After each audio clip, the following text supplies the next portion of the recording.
What's up, everybody? I am joined by the pride of Venezuela, live from Caracas. We've got Daniel Dhers. Daniel, what's going on? Not much, man. How you doing? I'm doing great, and it looks like you are on one hell of a journey since returning home to Venezuela. What can you say about what you've been experiencing the past week or so? Yeah, actually, when I said not much, I lied. Big lie. It's been insane, man. Insane. Dude, since I left Tokyo, went home for a couple of days, flew to Vigo and to Vigo, Spain for a contest. And it was crazy. Even there, like people were waiting outside my hotel. Every time I left the venue, like crowds. And dude, here it's just been insane to the point that I just got a bodyguard because it's I can't handle it. Like I can't go anywhere without being recognized. Can't walk into a restaurant and just sit down. So I had to like add logistics to my day because it's kind of a bit wild. It's cool, but it is wild.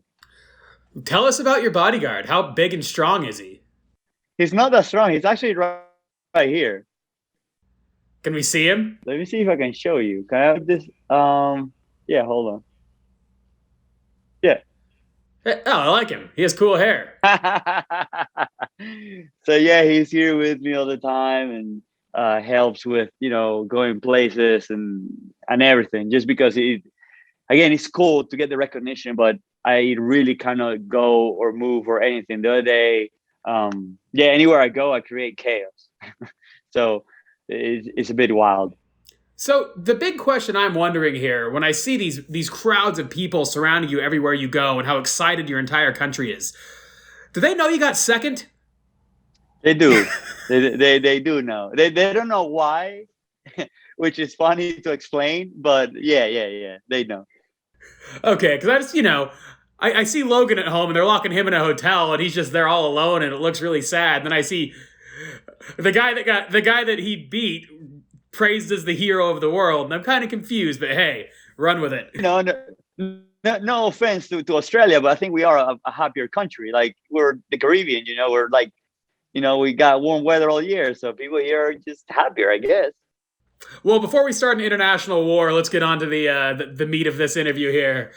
So, what was it like when you actually landed back in Venezuela? Were there people waiting for you at the airport? Was it a crazy situation? Well, I didn't tell anyone until I was on the flight from Istanbul here. So it only really gave them 15 hours for me to for them to prepare. And apparently, like the whole like government side were like, how did we not know this? And it's well my fault. I didn't tell anyone because I knew it could get out of hand.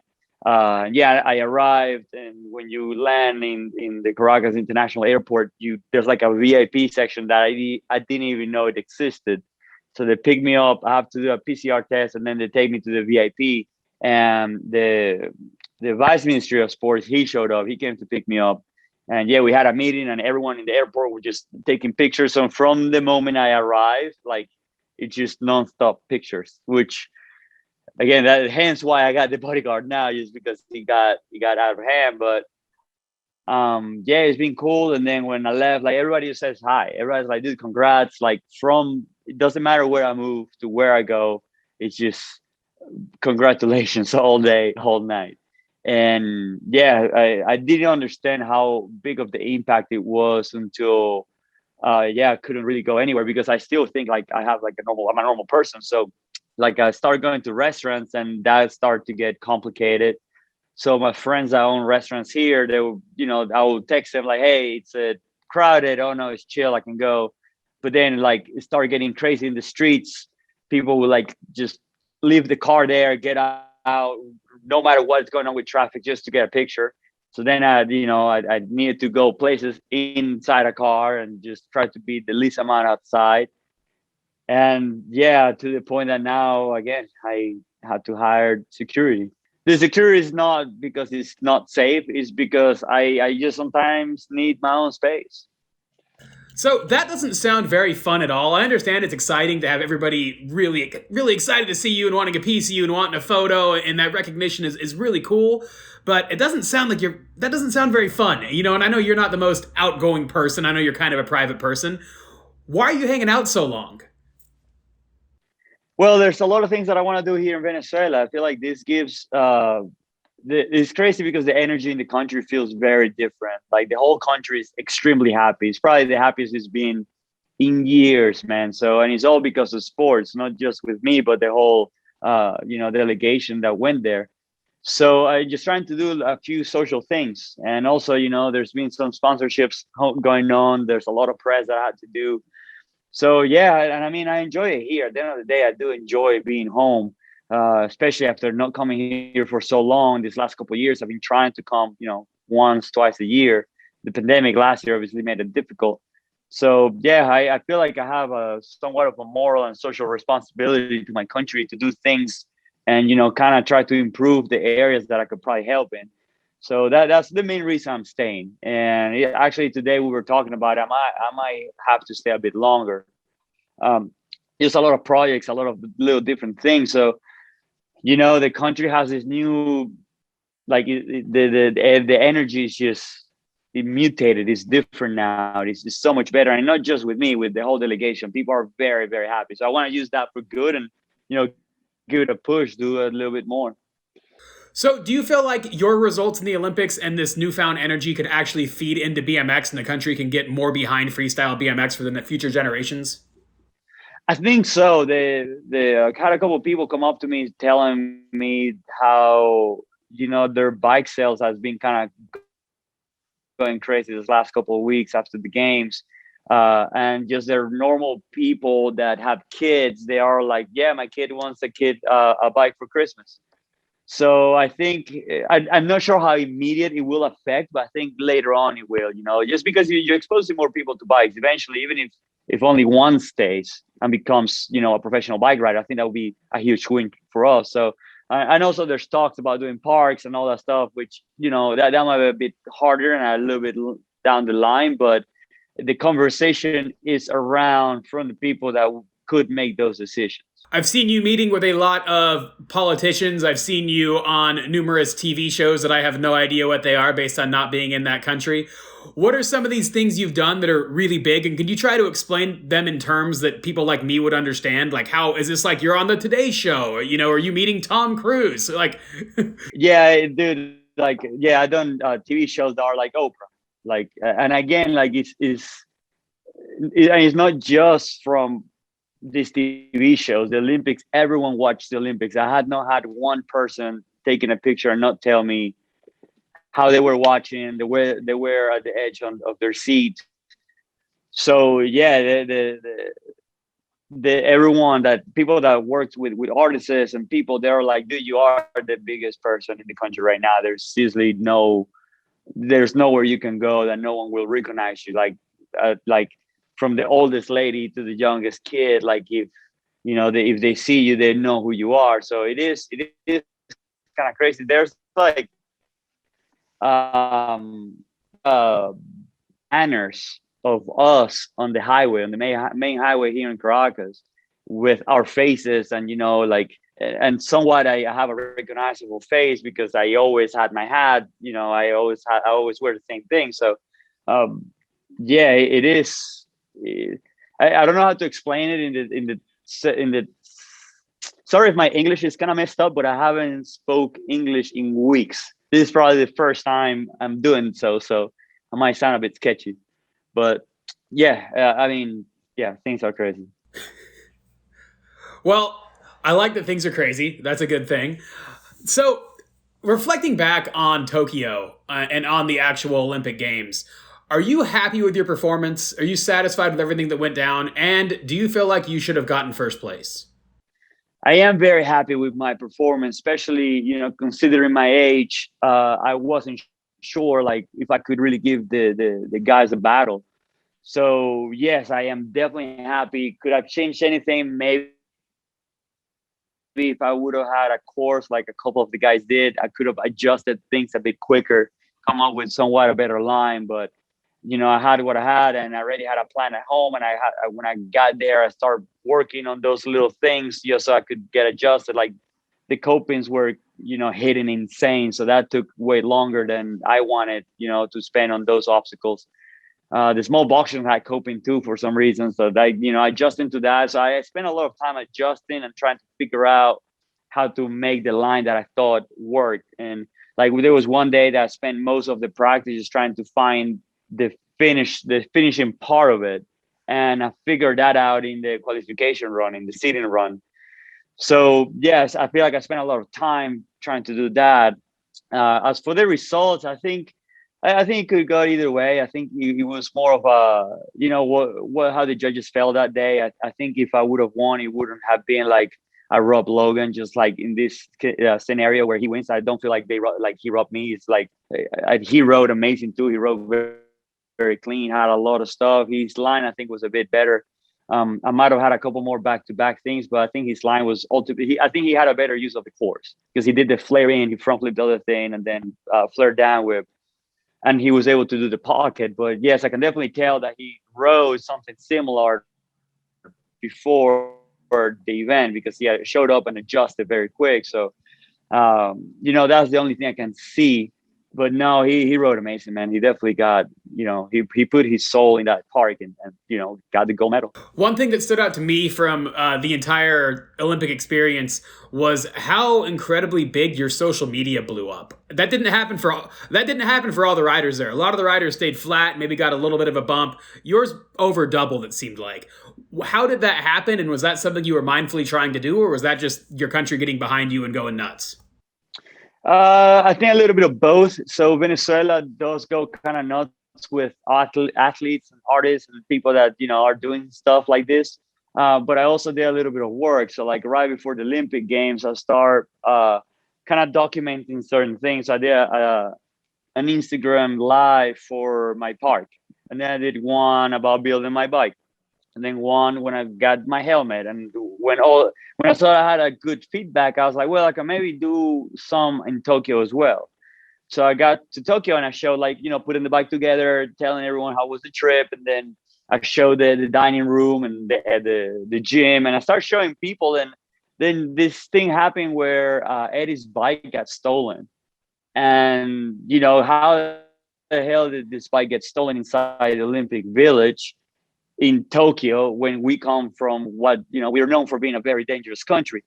So that went insane viral here, like crazy. And then I did another live where I explained that, okay, we found the bike, it was an accident, yada yada.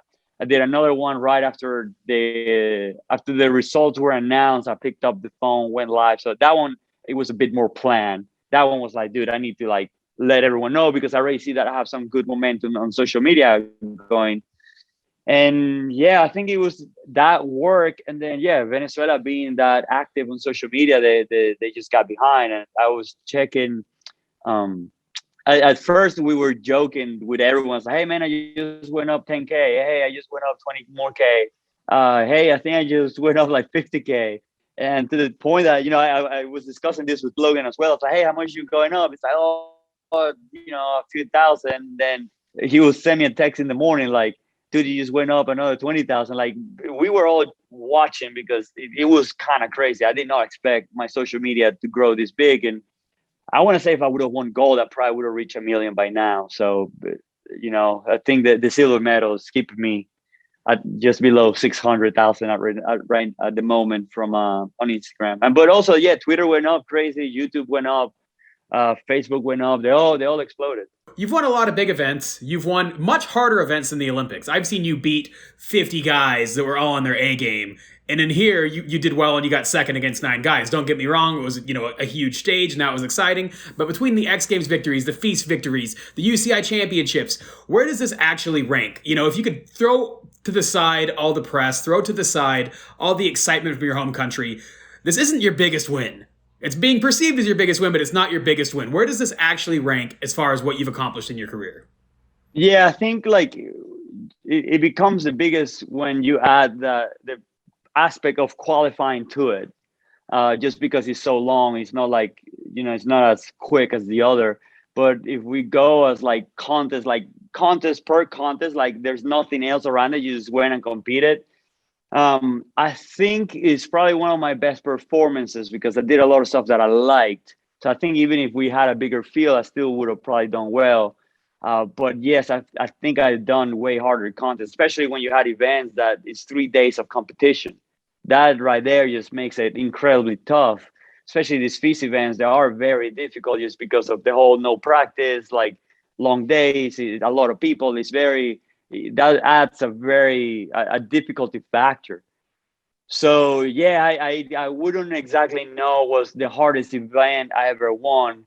The longest event I ever won was the mini ramp World Championship in 2009 before UCI, because we started Friday and I competed. We started Friday morning. I competed Sunday night. 3 days later, and there were, I think, 70 people in just mini ramp. We couldn't even do party because there was like 100 something. So yeah, obviously, I think you have to like add a bunch of different factors to see where it actually really ranks. But I definitely understand the importance, because it's once every 4 year type event where, well, you have to earn your spot there. So you have to be consistent for a long time and then still perform at the highest level that day after 3-4 years of waiting or preparing and qualifying. So basically, you just rambled a whole lot and didn't answer my question. Where does this rank as far as your accomplishments go? Is it number one? Is it number two? Is it number three? None of this rambling. I know you've been doing a lot of media, but let's dial it back and let's talk like people. Where does it stand? I wouldn't exactly know, because I would need to compare apples to apples, and it isn't, because the field is smaller. So that right there already takes out a lot of chance. But I think performance-wise, I do feel like it's one of my best performances. So regardless of who would have been there, I think I still would have ranked pretty high. So that's, I think, where it would have been different if I did, I did not do the best stuff I could do and still would have gotten second. Like, I started with like a 7-count one-hander, never did that trick in a contest. Like, I started that on the spine. It's the trick I never did ever in a contest. And I actually learned it on the spine like a week before the games. So that's kind of the level that I was. The Olympics definitely rejuvenated that aspect of like, oh, I want to try stuff and get some tricks ready for the next event. Like, I feel like I've done a lot of maintenance riding over the years, because so many events, one on top of the other. I'm traveling every week or two. Is tough to learn things. So yeah, I think, again, I can't tell you exactly. No, I'm rambling up again. I can't tell you exactly, but I know to myself it's been one of my best riding I've done in years. I like what you're saying, because you're saying the accomplishment was your performance more so than the medal itself, and that's that. Yeah. Now I understand what you're saying. Let's put Tokyo behind us. How much longer are you going to hang out in Caracas, and what's next? Are you going home or are you going somewhere else? Right now, I'm debating if I go home for a week and then maybe go to Russia for a C1 that's happening. I love Russia, and it's at Erex Park, so I kind of would like to go get more guns. So I'm debating on going home, then Russia, or go to Russia straight from here, or just not go to Russia at all and stay here all that time. I then go to Barcelona Extreme in Spain. I'll probably go home. Then there's another event in Madrid, Spain. There's this like Continental Championships in Peru in November, which I'll probably go to as well. And that might be the last event I do this year. I think there's a couple what ifs, or a couple like other things on the table that I might do instead of these events. But I like competing, so that's I think the issue. It's not like, oh, competing, I have to do it. It's like I enjoy it. So, and I enjoy the cities that these events are happening at. So yeah, I don't know if I'll do all of that, but that's the estimate at this point in time. Well, it sounds like your schedule is heavy and only getting heavier. Congratulations on a great performance. Is there anything else you care to add before you get back to being famous? No, thank you so much for this interview. It's good to speak English after weeks of only thinking and speaking Spanish. Thanks to everyone watching. Love you all. And yeah, I'll see you guys soon. I'll send you a bill for the English lesson. Thank you. I will be able to afford it.